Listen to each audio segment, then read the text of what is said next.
Tourette's podcast is not a medical advice show. It's a show about experiences. In the course of that, we may talk about medications or therapies or stories from the doctor's office, but don't mistake any of that for medical advice or direction. It's not. Get that only from people or places licensed or certified to give it, not from a massively fun and action-packed podcast about our life experiences, such as disorders that do not fit a classic presentation. And when those symptoms occur more in females or in people of color, people who are underrepresented in our research that defines the classic profile, we have sort of this shady history of when we see that and it looks different, we say hysteria, psychosomatic, psychiatric, can't be real, faking it, right? So there's this tendency, this sort of pervasive, I think, sexism, elitism, ableism in academic medicine, I think, it's just in the water, right? To sort of say, if we don't know what it is, then it must be something different because we know what this is. And I just, to be provocative, I think I've had more conversations with people who have received this diagnosis, who have reached out to me. I'm sort of landing on this, what if the alternative is just that our definition of classic might be too narrow, right? And this is the question you would ask me, Ben, right? Is like, what if we're missing the boat on what Tourette looks like in females? This is Tourette's podcast, made possible with support of the Tourette Association of America and part of the Geeks Rising Network.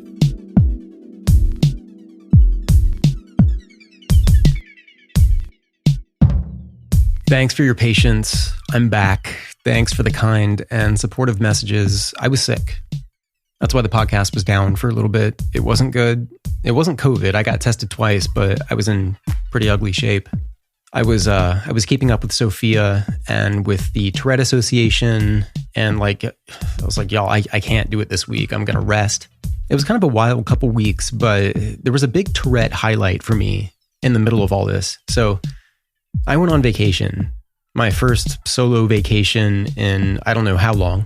The idea was to just pick a place that looks entirely different from where I live in North Carolina and just get my head out of this place, out of that game for a minute. Pick a totally different geography, feel different, rejuvenate. So I went out to Arizona. My friend Ash showed me around a few of the towns and restaurants, where to get a good beer, all of that. It was so much fun. And I spent a lot of time with photography, just photographing different things around Arizona. If you want to see any of that stuff, or follow my photography page on Instagram, it's at Ben Brown Multimedia, all one word, at Ben Brown Multimedia. So that's where I posted a bunch of the stuff I photographed in Arizona. Loved it, but I was pretty beat down because a 5.5 hour journey from North Carolina to Arizona turned into being, I think I was awake for about 30 hours straight. Problems getting off the ground with the plane multiple times. I actually changed airliners entirely just to see if I could get, better luck starting this vacation. It took a while, and I was pretty beat thanks to the second helpings of energy that anxiety can take. Although I was doing surprisingly okay with that, the airport anxiety, which I've not always done well with. But the trip was great, and there was this surprise Tourette's podcast encounter. So I got an Airbnb in Gilbert, Arizona. And so when people come onto the podcast to talk about their lives with Tourette Syndrome, I'm really grateful. And I like to keep up with the people who've been on the podcast. And one of them is, it's a family. So back in season 3, we talked with Sarah and Liam, mother and son. Liam has Tourette, and Sarah is doing the TS parenting thing correctly, awesomely. And so I knew they lived in Arizona, but I didn't think it was anywhere near where I was. But we messaged, and they were like 5 miles away from me. So me and Sarah and Liam and his brother Ewan all had dinner together and hung out. And Sarah really knows her beer. That's her industry. So we had a really great beer and went hunting for scorpions in the backyard and just hung out. It was awesome. Talked about music, and there weren't too many people who've been on Tourette's podcast who I've gotten to meet in person, but I would love to do more of that at some point. That was such a good time, and it just kind of randomly came together, which I think made it all the better. So Sarah, Liam, Ewan, it was excellent hanging out with you guys, and hopefully again at some point. It was such a highlight. So anyway, I'm back. I'm healthier. I'm not completely, all the way there, but nothing to worry about. All good. I want to get right into this episode. Important topic, timely, sensitive. We've got maybe some competing narratives out there on Tourette syndrome and whether it's different in boys and girls, men and women. We've addressed in the past this perception that, Tourette is mostly just something that affects white males. Like people have written into the podcast saying like, why does this just seem to affect white boys more than anybody else? It's not true. Tourette is all over the world and is really underdiagnosed. White, Black, Latino, Asian, gay, cis, trans boys, girls, men and women. Tourette is all over the place. We've definitely knocked that one down. But are there differences in how Tourette acts, so to speak, in men and women, boys and girls, biologically? What reasons do we have for maybe thinking that might be true? And this question, have women been taken as seriously when they show up to the doctor's office with symptoms of a tic disorder or potentially autism or really anything else that one might say is quote unquote, I'm really using this word in quotes, psychological, or whatever word you hear associated with this kind of thing. All right, so one of the episodes this season that was a little rattling, or maybe really rattling, was the one a while back looking at what people call the TikTok thing. This perceived phenomenon of young women over the course of the pandemic showing up to the doctor's office in numbers with sudden onset tics, like just a burst of tics that came out of nowhere, in some cases severe, reportedly without any history of it. Just numbers of young women showing up to the doctor's office with this and doctors taking note of this and saying, why is this happening? And so some science folks investigated this, and there have been a few interpretations of what's happening. One of the more popularly read papers published on this came from scientists that we had on the podcast earlier this season explaining their findings. And one of the more attention-getting aspects of this was this perceived connection to the social media app TikTok and certain very popular personalities on there who have Tourette syndrome. Where there are videos of them, kind of explaining their lives and ticking and how that may be influencing their young audiences, mostly young women, in certain ways to essentially follow suit and start ticking. In some cases, taking on the exact same tics that these popular TikTok personalities had. And there was more to it, but I asked the scientist, what that meant in terms of sincerity in their opinion. Like, are you saying they're faking it, or is this real, or what is this? And their answer was that, no, they're not faking it, but it's not Tourette syndrome. It's something else happening. And we've heard things like functional tic-like behavior. And there were videos and news articles coming out about TikTok or social media being some kind of influence on this swell of new tic cases. The two scientists who were on the show, doctors Tamara Pringsheim and Davide Martino, had a paper published in August titled Rapid Onset of Functional Tic-like Behaviors in Young Females During the COVID-19 Pandemic. That was the title of their August paper. And there was one before that too, but this whole thing wasn't sitting well with everybody in the audience. We followed up with some criticism, some audience feedback, some questions to try to answer with this. But there's been kind of a challenge to the framing of the whole TikTok is giving people Tourette's thing, which is a facetious way of saying it. TikTok isn't giving people TS, which of course I've stated clearly on the episode in question. That's not how it would even work. But the point is, breaking out this group of young women presenting sudden tics during the pandemic, that just wasn't sitting well with everybody. I was uncomfortable with it. Some of you thought I should have pushed back on some aspects of it when I was interviewing the scientists. And I admit, I should have probed with some harder accounting questions, but we're taking another look at this, asking some new questions, reframing things quite a bit, and considering what we can all learn from this. So if you've been a listener of the podcast for a while, you might know that my favorite person in the Tourette science community is Dr. Christine Conelea, clinical psychologist and assistant professor at the University of Minnesota.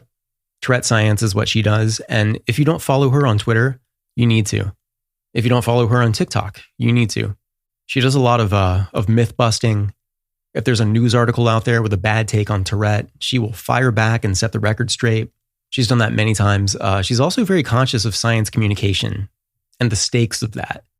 We've got this life-impacting science, but reading these like the scientific journals and things like that may be kind of inscrutable to people who don't have a science background or a handle on, say, the jargon. So Dr. Conelea is making this complicated stuff easier to understand. No jargon. Instead, using relatable analogies and just plain speak. And it's fantastic. And let's just get to it. So it's the second half of the show where we jump into the quote unquote differences between boys and girls and men and women when it comes to Tourette. What data are we using to even say this stuff? some epistemology, but we have to build to that with some prerequisites. For example, just setting a few things straight on the science of Tourette. There's this opinion out there that we just don't know anything about this mystery disorder. But even people, who live their whole lives with Tourette may not have, the science answer of, what's happening in the brains of people with Tourette syndrome. What happens when we tic? Where does that come from? And how involved is the Tourette community itself when it comes to the science and research and what treatments are appropriate? Like, how representative is that science really? We start there.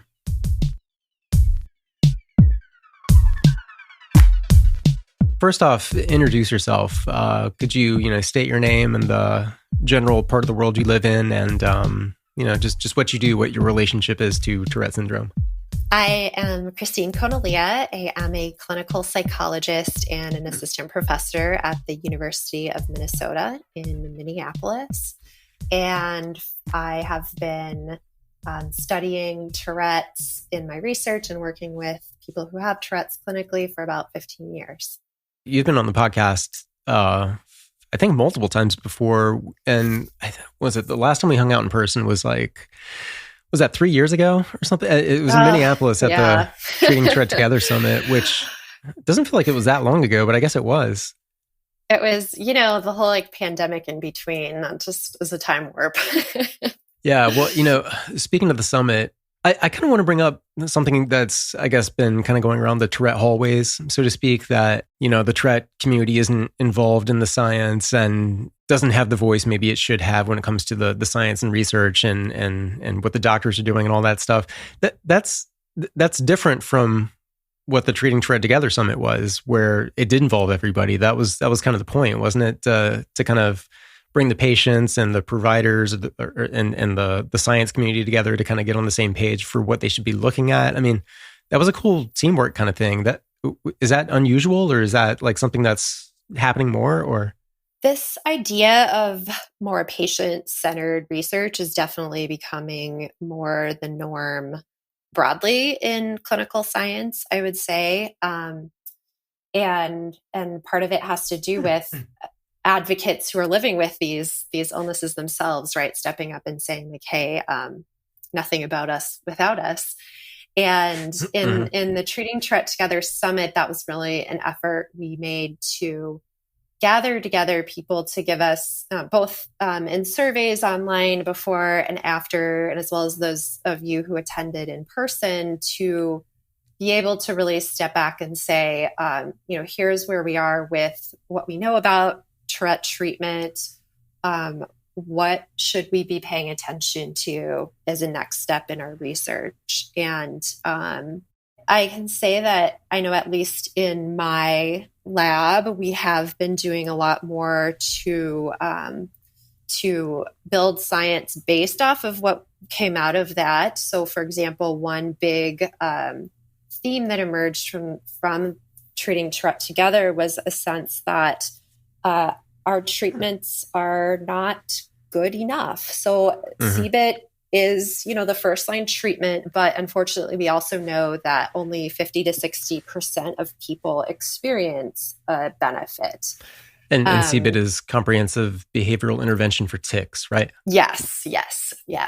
And so, for example, now we have sort of taken that idea and said, okay, how can we think about making CBIT work better? How can we create new efforts to get CBIT to people who need it? So there was, for example, a lot of discussion about telehealth. And interestingly, because of COVID, prior to COVID, telehealth felt very out of reach.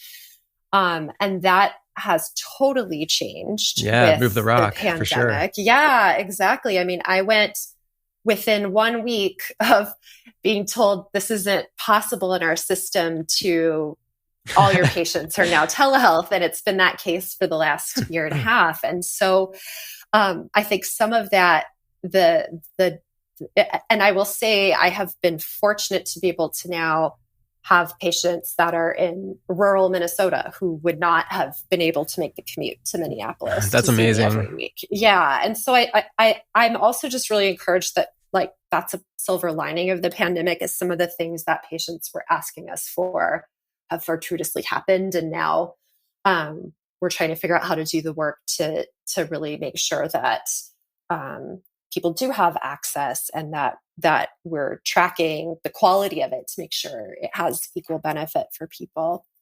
And I can also say that I know for myself and other researchers that had attended Treating Tourette Together, we're starting to form things like patient advocacy boards that are part of new research proposals going in. Ben, I had actually asked, I think you're on one of these. And so really thinking about when we first develop a new scientific idea or research project, from the front end, bringing in people with lived experience to be advisors and sort of equal partners in the research creation and implementation process. So I do think that's happening more. If people are interested in those kinds of roles or being able to share ideas with scientists, I definitely encourage them to reach out to particularly science groups in your sort of region or in your community.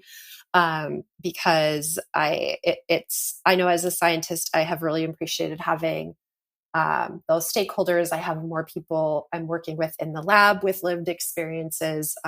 So I think that there is a sea change with that. Well, that's great, because I mean, I hope, that for anybody listening who maybe this could dissolve some of the fear that, the community doesn't have a voice in its own, outcomes, and sentiment that this is continuing, when things are actually changing, which is really nice to see. And, and I know it was fun for all the patients, as well. And by saying patients, just people with Tourette syndrome who were involved at the summit, even some doctors who had, Tourette in their family or had it themselves. That was really cool to see. It's like that there wasn't this clean break between everybody. There was a lot of overlap and sort of interest in why they got into the field. And yeah, I think that's super important to remember, as I think it can feel like we're in these sort of different categories, but a lot of people at the summit were in more than one. A lot of people in the field are connected to this for personal reasons, or even just, I know for me, I came to just feel such a personal connection to all the different patients and people I have worked with that, and there are certainly scientists with their own lived experiences. So I think that's a great point, Ben, that it might not be as clean cut as it looks like from the outside. And I have to say, I'm loving it. I'm starting to hear more from young people who have Tourette, who are really interested in science. That's and awesome. How it relates to Tourette. I think That's so cool. And so I think it's also very cool to see within the Tourette community people, feeling empowered to interact with scientists and become scientists themselves and really bring their very important firsthand experience to the research sphere. And making that connection to one of the things we had talked about, I don't know, a couple of years or so ago, about science communication. And, sometimes people on the outside can maybe be intimidated by what they perceive to be a degree of academia to understand, this stuff is kind of cold to me, or I don't understand it, and instead, with science communication, making it really accessible and encouraging people to get involved with it and everything. And that's something you've been doing, which is awesome on your Twitter, your social media. I guess you have a TikTok now, right? I'm 2 weeks into TikTok. Nice. So I'm still learning.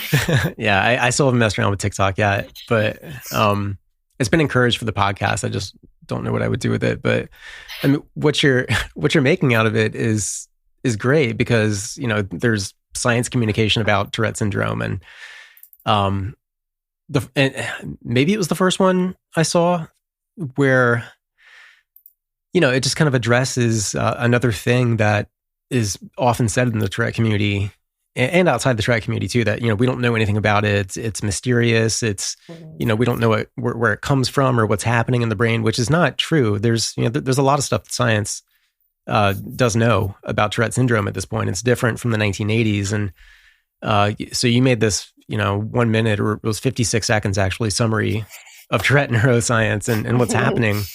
What can we say about Tourette syndrome from a neuroscience standpoint? Like things we do know that maybe the public doesn't, have as household knowledge.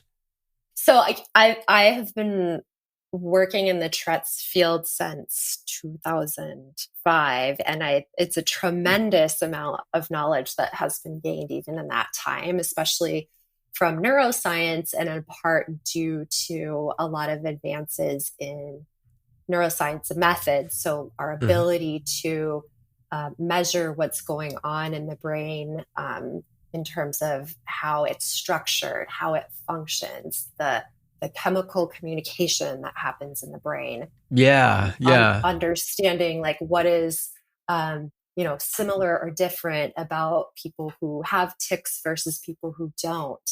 And so it's definitely, a lot of, the brain is inherently a very complicated and mysterious sort of seeming organ. So I don't want to be so overconfident as to say like we understand it all, but we know more than we used to. A long way. Yeah, exactly. And to the point where the newest treatments that are being explored for Tourette are based on how we understand the Tourette brain to be set up in a very specific way. So, for example, treatments that we used to use, like,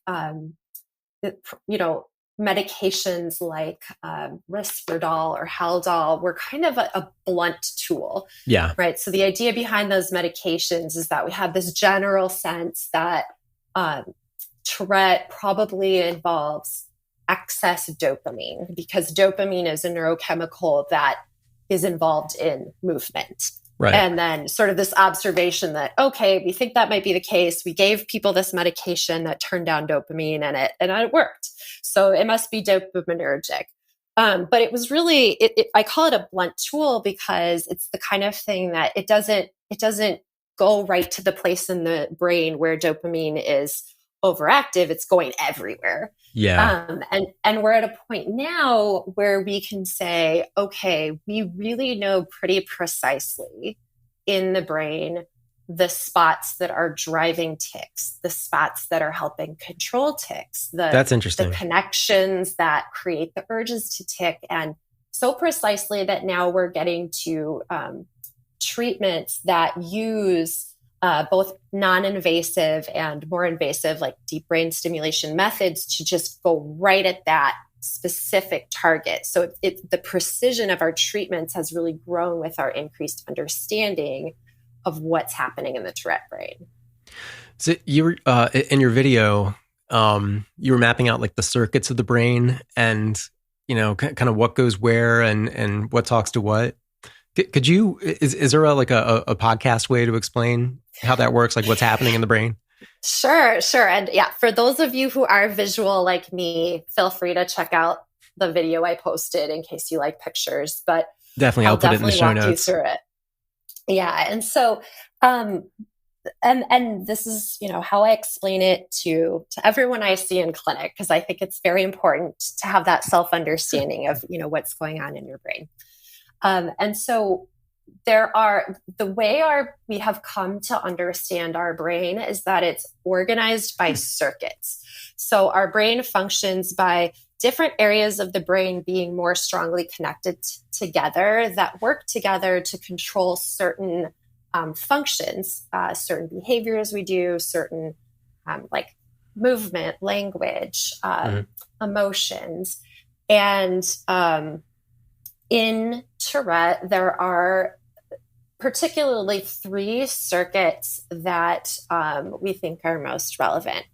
And these are collectively called the cortico-striato-thalamocortical circuits, or the CSTC. Catchy. What that means, so the top of the outside of your brain is called your cortex. So that's like the top layer with all the like squiggly lines when you look at a picture. Right.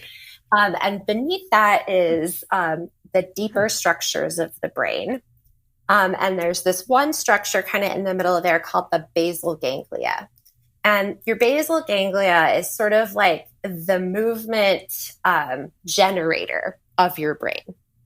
And the basal ganglia is connected to the upper layer, that cortex, through this thing called the thalamus. So that's where you get those three terms in that CSTC circuit. Okay. And so the first circuit that is, and so all of these are very close to, these circuits are like very close together in the basal ganglia. It's kind of like they're all, that's like think of it like a, Penn Station or something, right? Like all the train lines converge in the basal ganglia. Gotcha. And then once they start leaving the basal ganglia, they go up through this thalamus, and then they start to spread to their destinations in the cortex. So then they spread out, and then they loop back down to the basal ganglia. So you get these loops, right, where they're closer and further apart from each other, depending on where you are in the brain.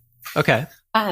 And we think that's really relevant because what we think is happening in Tourette is that the sort of abnormal function is centered in the basal ganglia, but because it's like the central station, right? Mm-hmm. It can impact lots of circuits.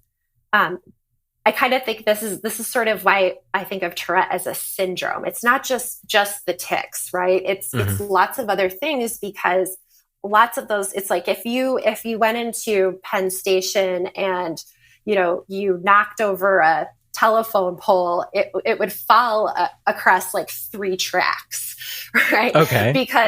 Because they're really close together in the basal ganglia. So if you sort of knock something out in the basal ganglia, it's going to affect multiple circuits that then affect multiple ways that your brain works. Makes sense. Okay. And so I'll kind of just highlight the 3 circuits that I went over in the video. So the first is the motor circuit. And so the job of the motor circuit is essentially to output movements. So to control what movements you need to do. I call it's the gas, right? Mm-hmm. The gas pedal. Okay. And in tic disorder, we know that the motor circuit is overactive and overconnected. So meaning it's sort of like if the gas pedal is just way stronger in a Tourette brain. Gotcha. Okay. And then the second circuit is called the associative or the control circuit. And I think of this as the tic brake. And what the control circuit does for all of us is it helps us inhibit or stop movements that maybe aren't helpful to us in a given moment, aren't necessary to do. It's the part of your brain that when you kind of have an urge to do something that you stop yourself, that you're using that part of your brain. Okay, gotcha. And so in Tourette, we also know that circuit is underconnected and underactive. So you have this kind of squeaky brake, right? So it's this combo of too much gas and not enough brake on the movement system. Okay. And then there's also a limbic circuit. So this is a circuit that is really involved in how we feel emotions. Right. And we think that the limbic circuit is involved more in the emotional aspects of Tourette. So the urges, the OCD, anxiety, depression symptoms that come along with it. So that is sort of driving those other aspects of the syndrome. Okay. The other piece, I just got a question from someone on Twitter about this that I think is interesting.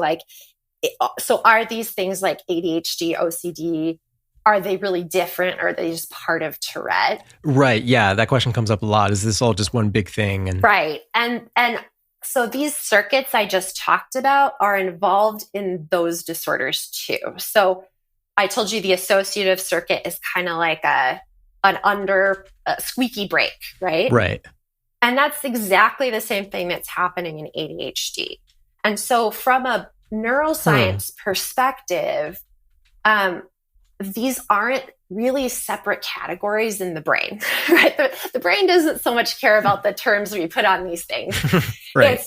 It's really this very similar overlapping or the same biology that is driving the same symptoms that you see expressed by a person. So I often tell my own patients who have, maybe multiple like Tourette, ADHD, OCD, I tell them, that from my perspective of the neuroscience, I don't actually think of them as three separate things.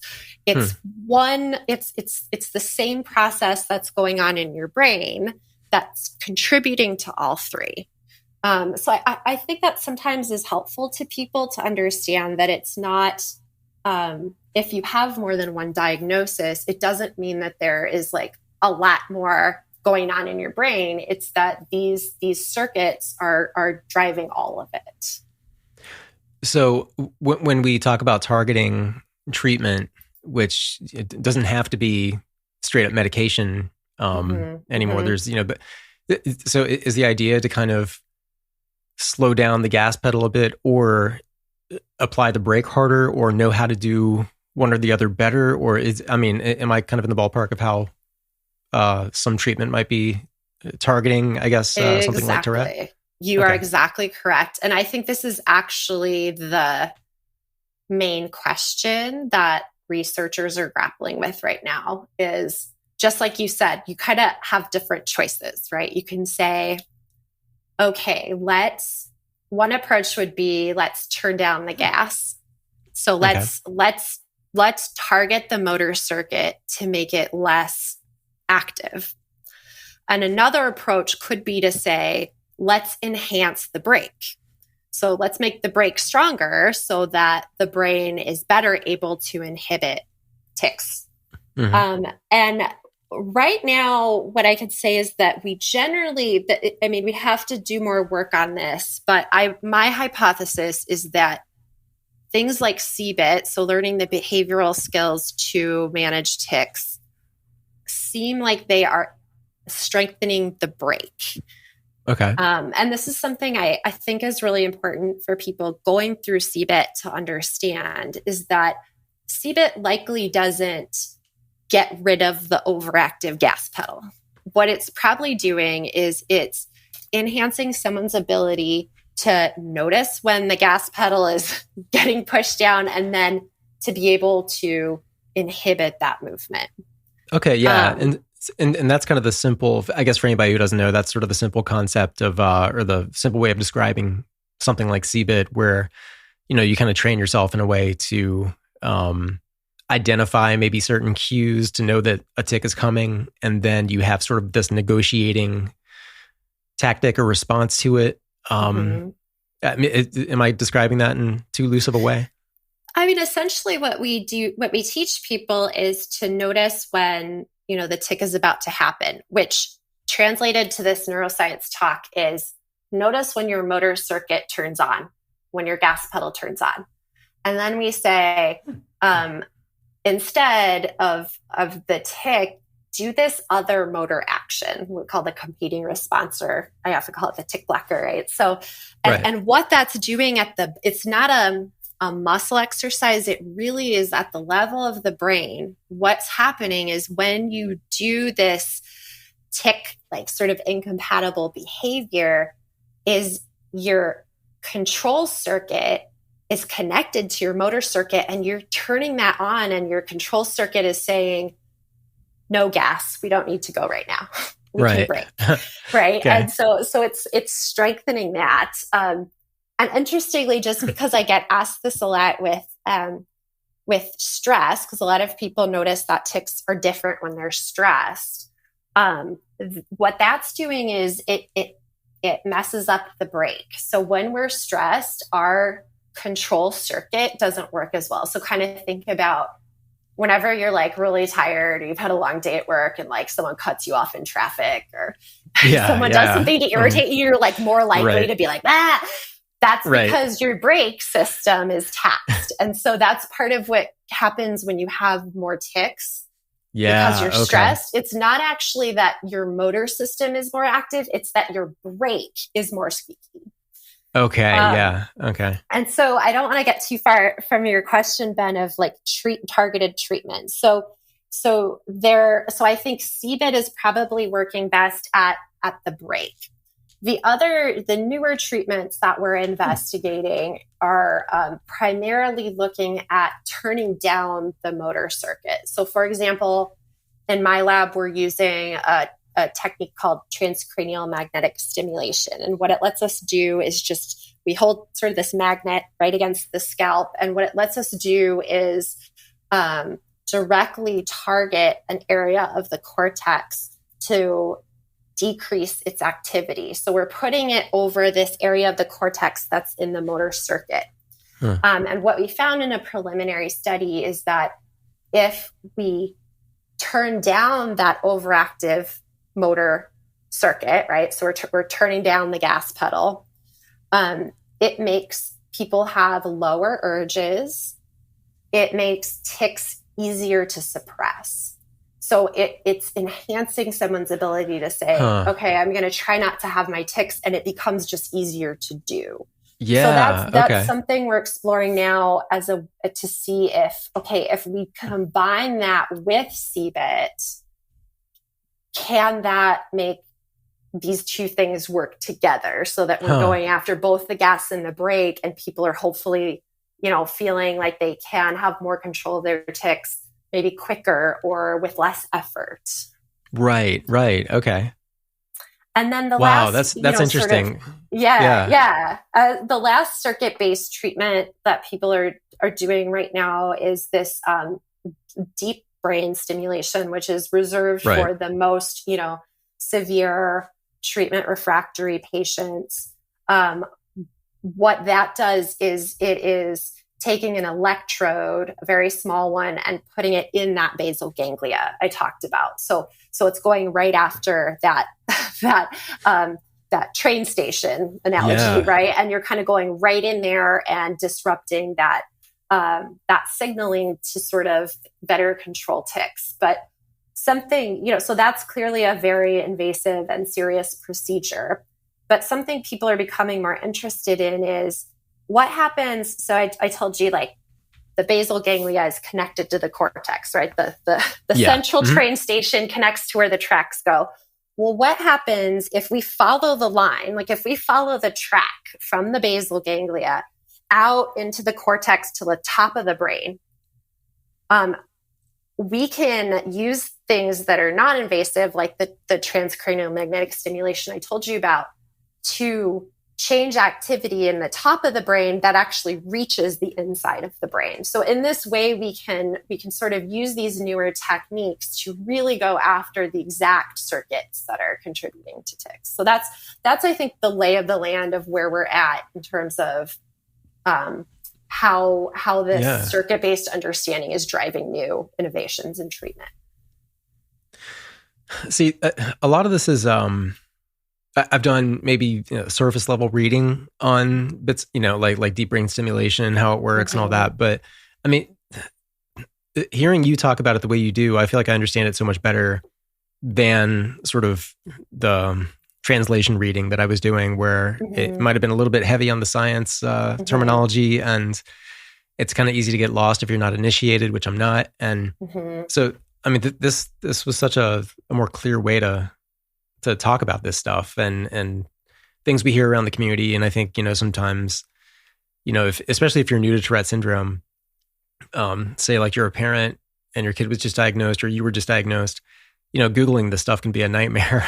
And, you can easily get on the wrong track of, something that might lead you to even pseudoscience and harmful, quote unquote treatments, and at least financially harmful. And just simplifying it the way we have it's really been rewarding. And it brings to mind, so the last time we had a science episode was with the two researchers who had the paper out that was looking at I guess the colloquial way of saying it now is just the gender differences, and why all of a sudden, and the TikTok thing, why all of a sudden we're more young women showing up at the doctor's office out of nowhere with apparently no tick history, but they're ticking, and some of the tics are similar to stuff that we've heard in TikTok videos and things like that. And it's kind of a difficult discussion because, discussions of, have women had the same access to treatment in terms of being taken seriously? And, like, how does that kind of shake out with all this stuff?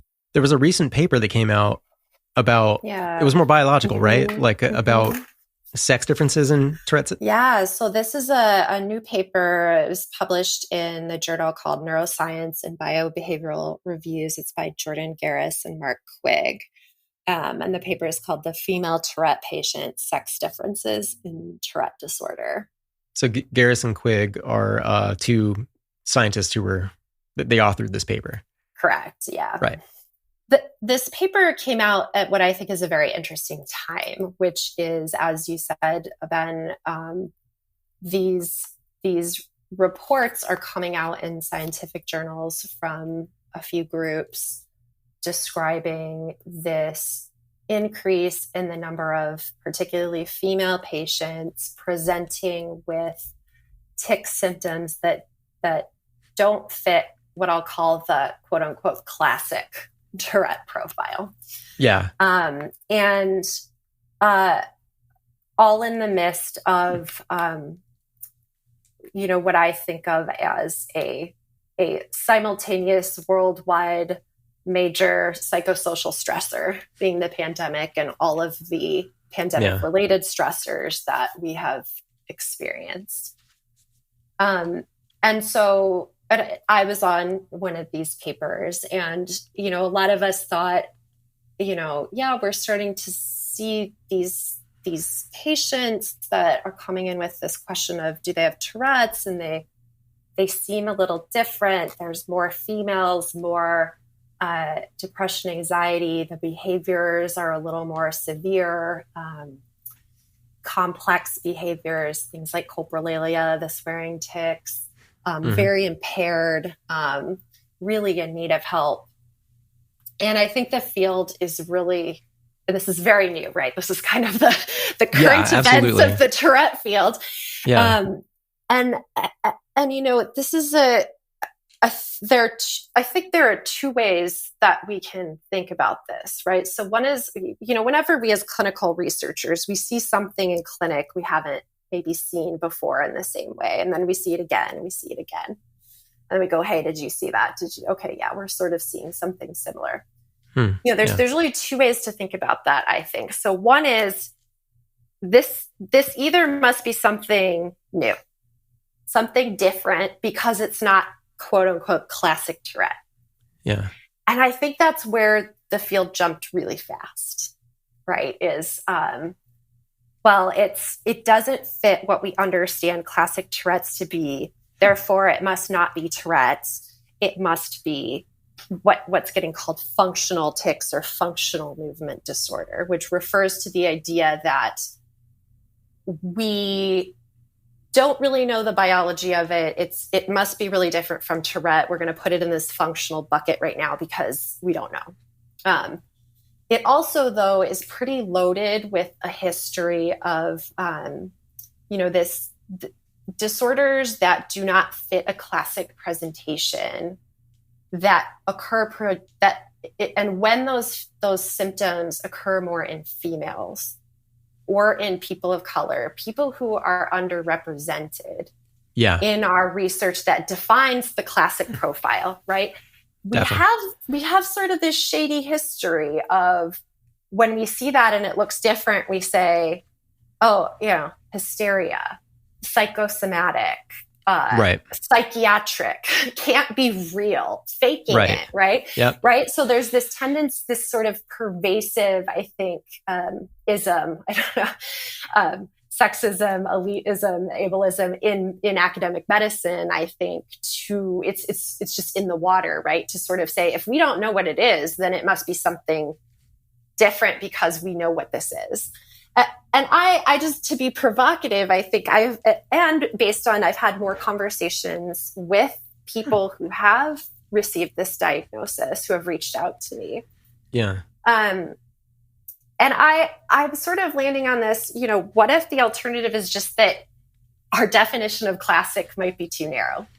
Yeah. Right. And this is the question you would ask me, Ben, right? Is like, what if we're missing the boat on what Tourette looks like in females? And this paper is super interesting in that regard.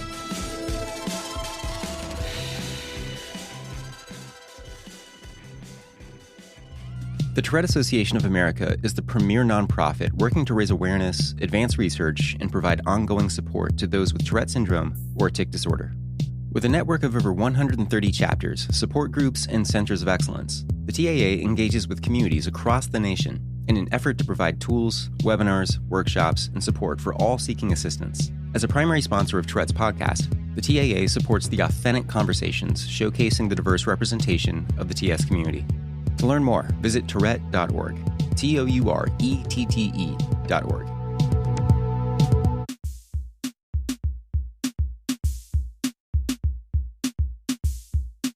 That's always been my sort of nervousness with the topic, and is this quote unquote trend in what we're seeing?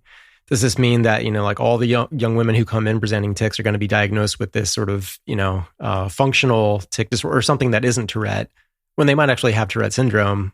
They're just showing up now and they're getting kind of like, this is something I've heard a couple of people like propose as, could we be getting something wrong and doing that instead, and disenfranchising people who came in like actually with Tourette syndrome and should be part of that treatment crowd? Or, are we missing something with this? And I think that's been kind of the narrative question. Yeah, and honestly, I'm really worried about that. I'm really worried that there's sort of this clickbait nature to sort of, I mean, it's all over Vice magazine, like people making videos about, are these girls faking Tourette's? And I'm really concerned about how that's going to translate to clinical care. And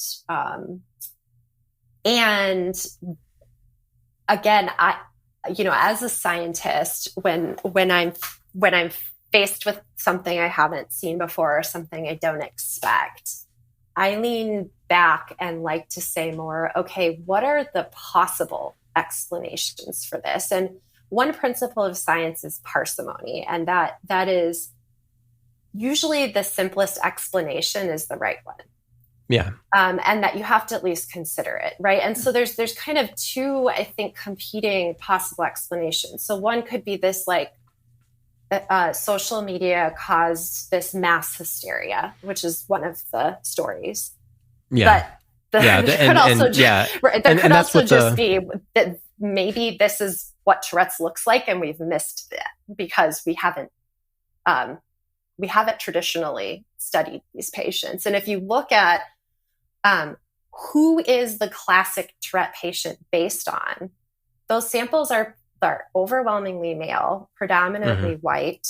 They rely on people who are treatment seeking, which itself comes with a lot of characteristics. Like to be able to say, okay, the parent or you yourself notice that you have this, you correctly label what it is, and it's like thinking all this research is like pre-internet too, right? Where people couldn't actually, like sort of the democratization of science and medical information, like in that era, to be someone who could recognize the symptoms, go to a university research center, you have to have higher health literacy. You have to have better access to care, right? Yeah. You're going to pull people who have a very particular socio-cultural view of medicine, and people who are willing to go to psychology lab, right? And so who are you excluding, right? People, definitely.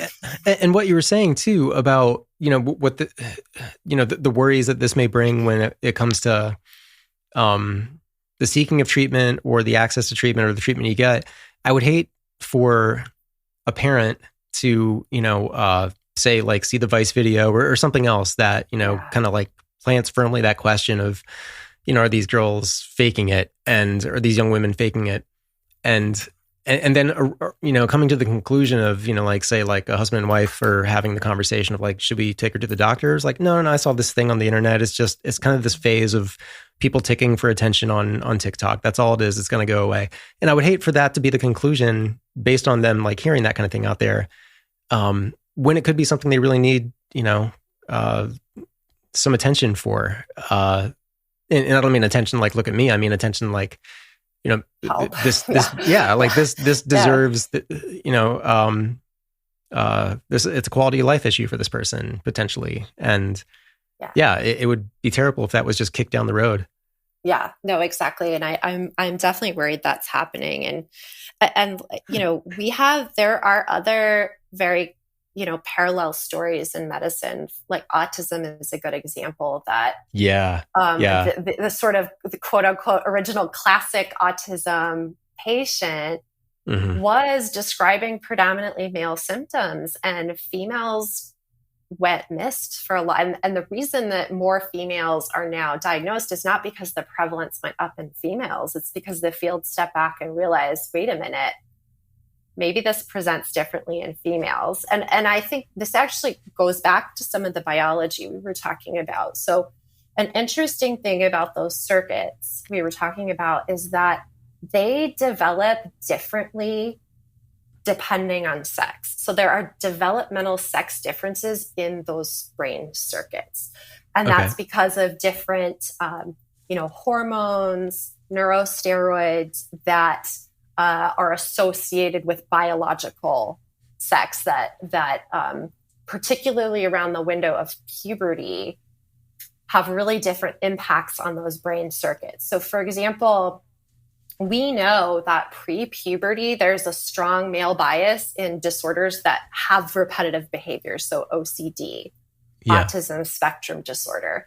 Once you hit puberty, we know that other disorders, OCD, trichotillomania, so that's chronic hair picking, skin picking, suddenly hugely onset in females. And so we think there is a higher likelihood that girls could be developing these symptoms at a later age than what we quote unquote call the classic age of like 4 to 6 years old. So that might be the male age, but not the female age. And so, definitely. So I think this whole, I think it's an open question about, are these really, different? Because I think it's relevant because a lot of the discussion around functional tics is, well, they're females first presenting with tics post-puberty and or during the sort of pubertal window and saying, well, then it can't be tics because that's not what we see. But we have known for a very long time that a portion of people do have tics first start in adolescence. And, based on that neuroscience I talked about, like, I would bet that it's going to be more likely to be girls that have a later onset.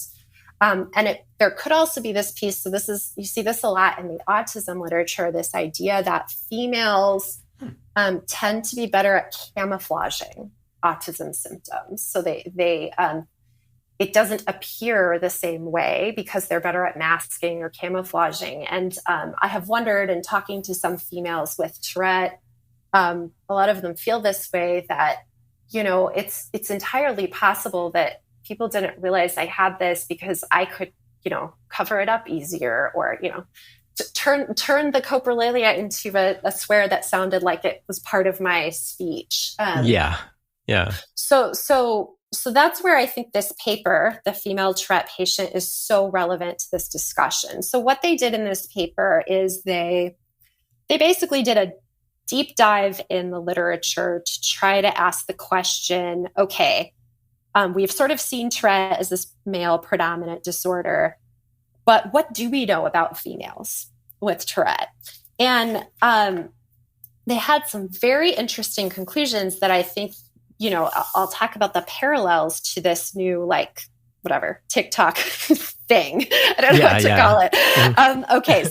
So essentially they found several key differences And I know I'm using the word, sex and gender. I just want to acknowledge they are two different constructs. When I say sex, I'm talking more about a biological factors that are related to sex chromosome status. Gender is entirely different. It's how you your own sense of male or femaleness, and both of these are not. They're both on a continuum. There's not just boys and girls, right? Both biologically and in terms of gender. So I want to acknowledge that because I don't want to miss that they're, but to just it's important to acknowledge. I mean, it gets flattened out into one thing. Exactly. In the dialogue. And I think, as a scientist, the way I kind of think about the biological sex is that what it's telling us is that if something happens differently in a group that has a different biological sex from another, there might be some biological process related to that is contributing to the disorder differently. So I also want to just say that I don't want to get into like, are males and females more or less, this or that. It's that there are differences, right? There are differences, and these differences matter in treatment. Like, for example, like for a long time, people thought like heart attack symptoms were a certain thing. And then they realized, oh, wait, that's what heart attacks look like in males. And females tend to have a different presentation of heart attacks. So that's kind of where we sort of look for these things. So getting to this paper. So here are the summary of differences they found related to sex. And so girls and women have a later age of tic onset. So this tics start later, which kind of relates to this hypothesis I threw out earlier about developmental sex differences in biology. So females have onset later. Their peak tic symptom severity, so the time at which tics are worse, is also later.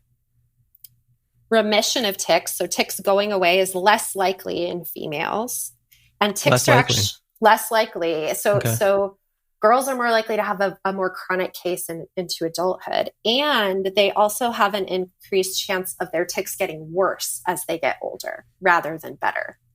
So this narrative of it may go away is kind of lopsided to the guys. Yes, correct. Tic complexity. Girls and females seem to have more complex tics. So more of those, longer words, complex behaviors.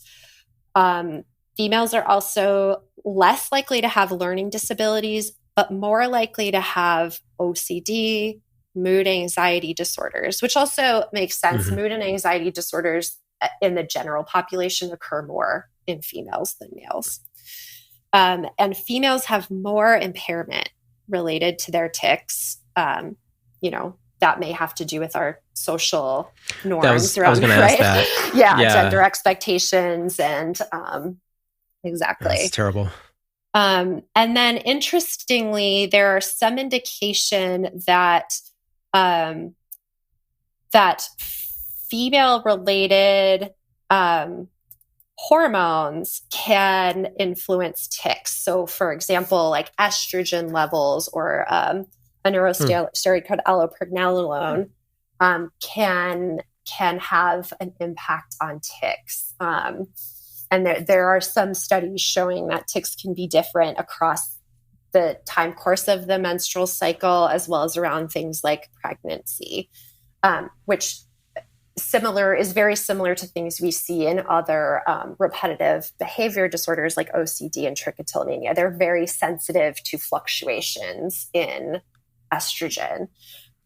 So that's sort of the summary of that. And I think, this is so important for us to dig into. And like I said, I think it's very timely that a lot of the things this paper describes as being different in females are pretty close to what we're seeing in this sort of different or atypical presentation. And I think it does provoke the question of, is this just what Tourette's looks like in people who we have not adequately considered. People who are, you know, if we've defined classic Tourette's on a different population.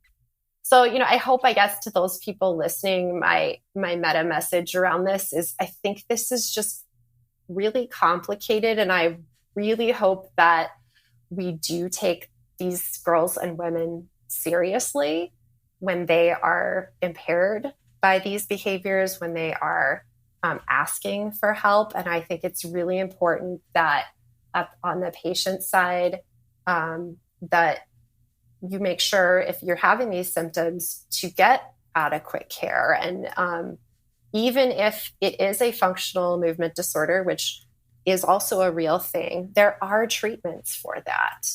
And so I hope that no one, my worry is that, like you said, Ben, there's going to be people who hear all this and say, oh, they're faking it, you know, let's do nothing. Right. But I think that's, it'll go away. We really need to be careful about that message and make sure that people are getting the help that they need. And Dr. Conelea, thank you so much. This is, thanks for being a continuing part of the podcast. I mean, you've been a very reliable source for me for a long time, and it's definitely kept me out of the ditch. Thank you so much for having me. Happy to contribute. People want to follow you online, your social media. How do people seek you out? Yeah, sure. So my Twitter handle is @cconelea. It's CCONELEA. And on my new TikTok account, which I am hoping to post more educational videos about Tourette, that is @TicDocChristine. Excellent. And I'll put all this stuff in the show notes with this episode too. Can't thank you enough. And, you know, we'll keep talking about this as new things come up, I'm sure. I would really appreciate that. Absolutely. Thanks.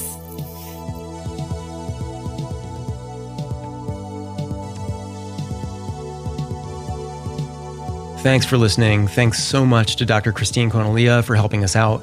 Please follow her on social media. I'll put the links in the show notes at tourettespodcast.com. Really appreciate all of you listening and providing feedback, which always helps the podcast. And obviously, I want the podcast to be representative. So if you have any thoughts or new challenges or anything like that, just let me know. tourettespodcast@gmail.com, or you can go to tourettespodcast.com and use the contact form there. Twitter, Instagram, or the Tourette's Podcast discussion group on Facebook. You can leave me your thoughts at any of those places. I appreciate it. The discussion group is run by Sophia in the UK. She's the best. Tell her thank you for keeping the discussion group a great, drama-free place to talk about these things. It's very constructive there. People ask questions, and people jump in to give their perspectives and their answers, their experiences. Thanks to everybody who's part of that group, because you deserve credit for that. Hundreds and hundreds of people. Tourette's Podcast is made possible by the Tourette Association of America, online at tourette.org, supporting the Tourette and tic disorder communities, funding research, sharing stories. If you go to tourette.org now, you'll see a new publication there titled Emotional Overload: Understanding Non-Tic Related Behaviors in Tourette Syndrome. As we always say, Tourette is often more than just ticking. Check out that report. The subtitle is A Guide for Families Living with Tourette Syndrome and Other Tic Disorders. Tourette.org. All right, I'm going to run. Thanks for listening. This is Ben.